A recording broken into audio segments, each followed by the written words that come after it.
Hola, oye, ven para acá tantito. ¿Por dónde nos estás viendo? ¿Estás a través de nuestra transmisión en internet o nos estás viendo a través del Canal 11, que es un medio público? Bueno, esto es importante porque los medios históricamente, además de tener el deber de informar lo que acontece en nuestro país y también a nivel internacional temas que sean de interés de toda la sociedad, también es cierto que a través de su historia han sido formadoras y formadores de la opinión pública. Pero actualmente existen otros medios por los cuales nosotras y nosotros y nosotres podemos ser parte de esa conversación y cambiar las narrativas. Entonces, ¿qué es la opinión pública en estos momentos? Pues con eso arrancamos, Carla, en Para No Olvidar. Bueno, como su nombre lo dice, opinión pública se refiere a la tendencia, preferencia, a lo que piensa la sociedad en su conjunto. Es decir, al hablar de opinión pública nos referimos a todas y todos. Sin embargo, cuando entramos a los temas de cómo se genera esa opinión pública, pues ya nos metemos a lo que se denomina el ecosistema de los medios de comunicación, la prensa, la libertad de expresión. Hay muchos temas que están incorporados en esta cuestión de la opinión pública. Y yo lo que quisiera decir para iniciar es que históricamente todos los medios que generan opinión, que hacen noticias, que hablan acerca del acontecer nacional o mundial, hacen política. No por nada los medios han sido caracterizados como el cuarto poder, que se refiere a que, bueno, en nuestro país tenemos 3 poderes: ejecutivo, legislativo y judicial. El cuarto poder sería el de los medios de comunicación. A lo largo del tiempo, su línea editorial, es decir, cuál es su preferencia política, ha sido en momentos muy explícita, en otros más oculta, y eso es lo que hace muy interesante cómo se manejan los medios de comunicación en sus contextos como un elemento de poder político. Y creo que verlo históricamente va a ser muy interesante. Sí, también a mí me gustaría situarme en el momento en el que estamos, donde tenemos un montón de influencia justo de los medios, pero también acceso a un montón de fuentes de información, ¿no? Está la infoxicación, que es cuando ya ni siquiera sabes qué leer y a quién creerle. O sea, pasaría después de la infodemia a la infoxicación. Sí, o es el tema que al menos me enseñaron en Historia y Comunicación, ¿no? Cuando nos enfrentábamos a estos retos, donde incluso hablamos, la historia está muerta porque ¿qué hacemos como historiadores? ¿Cómo estamos informando y cómo estamos enfrentándonos a la nueva era digital, a la cantidad de medios de información que a cada segundo estamos teniendo desde todo el mundo, ¿no? Y también me llama mucho la atención porque me parece un problema en cómo estamos obteniendo la información y qué estamos haciendo con ella, ya que pues estamos viendo esto de las fake news, estamos viendo también a qué tipo de noticias le damos relevancia, cómo hay problemas globales que no están teniendo el foco que deberían, están pasando genocidios en el mundo y qué tanta información y también el tipo de imágenes que nos hacen llegar. Me parece también importante discutir sobre eso, qué es lo que nos quieren mostrar, qué no, y cómo hacemos para discernir de lo que sería una información que nos ayudaría a construir nuestro propio discurso y cómo podríamos ser más críticos hacia estas fuentes para tener una opinión, sí, pública general, pero también una con bases, ¿no? Y pues qué pasa también con los medios que están controlados, qué es lo que nos quieren llegar. ¿Cuál es el objetivo, no? Porque también vamos a ver que influyen mucho en el sistema político que tenemos, en las elecciones. Entonces creo que es muy importante hablar de ellos. Y la importancia de la autocrítica, ¿no? De la revisión también, del pensamiento crítico, ¿no? De cómo analizamos los contenidos que tenemos, también de alfabetización digital. Creo que eso es otra cosa importantísima, ¿no? Cómo usar el internet, cómo usar los medios digitales en general, porque bueno, ahora nos enfrentamos a cadenas de WhatsApp, a grupos de Facebook donde se divulga información falsa o no verificada. Entonces sí estamos realmente en un momento en el que hay tanta información poco verificada, y también estamos consumiendo sumamente rápido, ¿no? Es muy interesante, por ejemplo, ver que cuando abres una columna con una noticia, siempre te pone el tiempo de lectura, ¿no? Entonces también en ocasiones incluso los mismos copies, ¿no? O sea, el textito que va antes de la noticia en redes sociales es lo que nos quedamos. Nos quedamos con los encabezados de las noticias más allá de leer el contenido, ¿no? Entonces también es una época en la que estamos viviendo procesos muy interesantes en los que también en la cual también los medios están enfrentando retos muy particulares, ¿no? Los medios públicos, por supuesto, ¿no? El tema de los recursos, el tema también de cómo están operando las y los trabajadores, ¿no? Cuáles son los sistemas de contratación bajo los que se encuentran, pero también, pues bueno, cuestiones como la seguridad, ¿no? O sea, cubrir un genocidio, cubrir una guerra que implica, ¿no? Cubrir temas como las personas desaparecidas en México, también, ¿no? ¿Qué es lo que implica para las y los periodistas o comunicadores, ¿no? ¿Quién está comunicando eso? Y también, ¿cuál es la diferencia entre una noticia e información? Que también dentro del mar de todos los acontecimientos y sobre todo en las redes puede estarse confundiendo, Mafer. Totalmente, ¿no? Pensemos en estos tweets tan enojados de Donald Trump. ¿Cuáles eran realmente las bases? ¿Eso era una cuestión discursiva? ¿Eran acciones que estaba tomando el gobierno de Estados Unidos? ¿Qué estaba pasando, no? Ahora que hablabas de guerras, yo pensaba en la guerra de Bosnia, que fue la primera guerra televisada a nivel global, ¿no? Entonces, que esto esté pasando, que ahorita estemos hablando de Gaza, es muy importante y de suyo tiene mucho que decirnos con estos, de alguna forma, antecedentes televisivos. Ahora bien, cuando hablamos de información y de voz, creo que es lo que más es crucial al hablar de la opinión pública.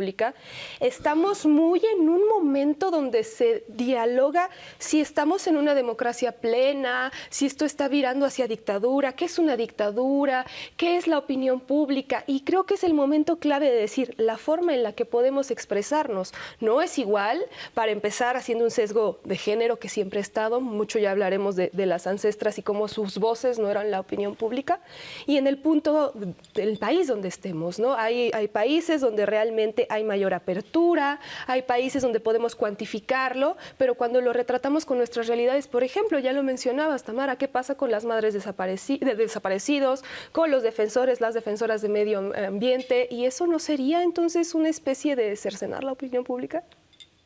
Bueno, pues me gustaría que arranquemos de manera cronológica con nuestros primeros medios, que fueron los impresos y que también fueron responsables en gran medida de lo que se consideraba como estos inicios de la opinión pública. Sí, pues ahí vamos a tener las noticias, ¿no?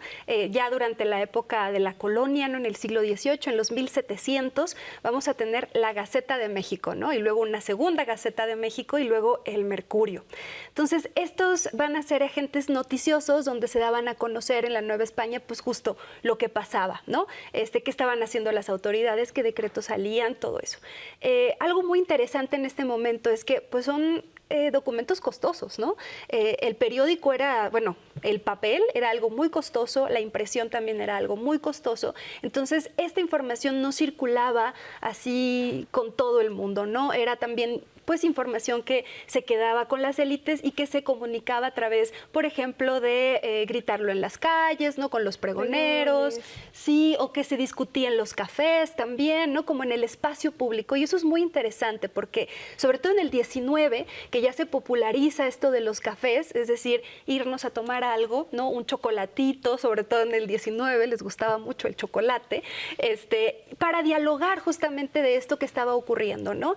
Y en el 19 vamos a ver, además de noticias, otro tipo de contenidos que también se discutían, ¿no? Había planteamientos políticos, circulaban, por ejemplo, las ideas de la Ilustración, ¿no? Que van a llegar acá, algunos planteamientos políticos de Estados Unidos, e incluso va a haber algunos periódicos. Un periódico en ese momento era una publicación impresa que se emitía de manera periódica, ¿no? Podía ser diario, podía ser semanal, podía ser mensual. Entonces va a haber algunos de estos periódicos como el Diario de los Niños, por ejemplo, ¿no? El Semanario de las Señoritas, que iban dirigidos a públicos muy específicos. Y en estos contenidos lo que se buscaba era ilustrar, ¿no? Decían, bueno, nosotros lo que queremos es que las niñas y los niños conozcan estos cuentos europeos y se vuelvan cultos y occidentales. No hay política en eso, o sea, decimos, bueno, es cultural, ¿no? Queremos que aprendan cómo ser buenos ciudadanos. Por supuesto que es político, ¿no? Y eso está además dentro de los hogares, ¿no? Se dialoga en los hogares y las publicaciones, por ejemplo, que iban dirigidas a las infancias, también llevaban una dirección hacia las madres. Tu madre tienes que enseñarle esto a tus hijos, ¿no? Entonces se vuelve muy interesante y eso tampoco es raro que las primeras mujeres que van a tener acción política en el país van a ser precisamente escritoras, incluso dueñas de los primeros periódicos, ¿no? Como fue el caso de las Violetas de la Náhuac. Un poquito me gustaría, antes de que nos vayamos del tiempo, pero del tiempo histórico, este gran hilo conductor que parte de Sevilla, un hilo de las ideas que llega hasta Veracruz y va hasta Caracas, pensemos tan solo en Miguel Hidalgo en 1810 hablando del despertador americano, y ya se hablaba de noticias internacionales, porque en este diario se estaba condenando la invasión francesa sobre España y de suyo se estaba buscando la participación popular, como generar una opinión pública donde dijeran, hey, algo está pasando, hay que tomar acciones, hay que desarrollar nuevos proyectos políticos. E incluso ya un poquito adelantito, 1823, Iturbide estaba buscando que se dijera, qué se decía en la opinión pública norteamericana sobre la forma que se había elegido como esta parte del imperio mexicano, ¿no? Se buscaba que estuviese de acuerdo con el eco internacional, pero ver también esta otra opinión pública, no nada más la nacional. Y hablando ya nada más para dejar el 19 en paz. Sí, ya, dejémoslo. Pues bueno, o sea, tenemos por ejemplo el despertador americano con Hidalgo, el ilustrador americano con Morelos, y justo para contrarrestar el virreinato saca el verdadero ilustrador americano, ¿no? Y entonces vamos a ver aquí ya la confrontación de ideas de una versión contra la otra versión, ¿no? Las dos partes de la guerra, las dos partes del juego. Bueno, yo quisiera comentar para esta cuestión del siglo XIX que si nos fijamos es una prensa muy militante, que eso es muy interesante porque los periódicos sirven como un medio evidentemente de generación de opinión pública, pero en la que discuten los actores políticos. Eso yo creo que se va dando a lo largo de todo el siglo XIX, donde, por cierto, el papel del intelectual es muy importante. Los juristas, periodistas, no tienen su profesión tan separada como en la actualidad. Los intelectuales suelen estar en todo este mundo letrado, incluyendo la prensa, la política, las leyes, la literatura. Y bueno, yo creo que el primer periódico moderno con tintes ya tanto en su impresión como en esta visión de que tienen que ser objetivos e imparciales es justamente el periódico El Imparcial, que surge en el gobierno de Porfirio Díaz. Y aquí hay un contraste muy importante. Para empezar, se llama El Imparcial porque pretende justamente solo dar la noticia, cuando sigue teniendo una tendencia política como la tienen todos los medios de comunicación. Decir que es imparcial significa que va a dar la nota sin un sesgo político. Y aquí yo quisiera decir que eso nunca lo crean, porque todos los medios de comunicación tienen una línea editorial, lo cual no es negativo, es normal, es obvio, porque forman parte de esta discusión política y de la creación de opinión pública. Y ya muy rápido, algo que sigue ocurriendo en el periodo revolucionario es que esta prensa escrita sigue siendo el vehículo de discusión política y también de posicionamiento de los diversos bandos que se van formando en la lucha revolucionaria. Por ejemplo, el constitucionalismo tenía El Pueblo, que era uno de sus periódicos también que son militantes, El Demócrata. No podemos olvidar los periódicos críticos que surgen en el Porfiriato y que algunos de ellos se mantienen en el tiempo. Vesper, por ejemplo, que fue fundado por Juana Belén Gutiérrez de Mendoza.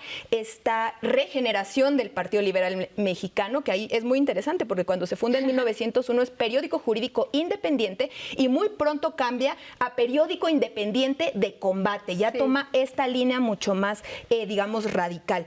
Y bueno, van formándose otros medios, y yo nada más quisiera decir, incluso los partidos políticos tenían sus medios. El Nacional, que se funda en 1929, es el periódico del Partido Nacional Revolucionario, que con el tiempo pasó a ser PRI, pero esto quiere decir que los medios tienen una tendencia política, y a mí me parece que es positivo que cada vez esta tendencia se devele de forma más explícita y que entendamos que no hay imparcialidad ni objetividad. Aunque se persigue por parte del periodismo, siempre hay una línea editorial y tienen que leerse los medios bajo esa lente.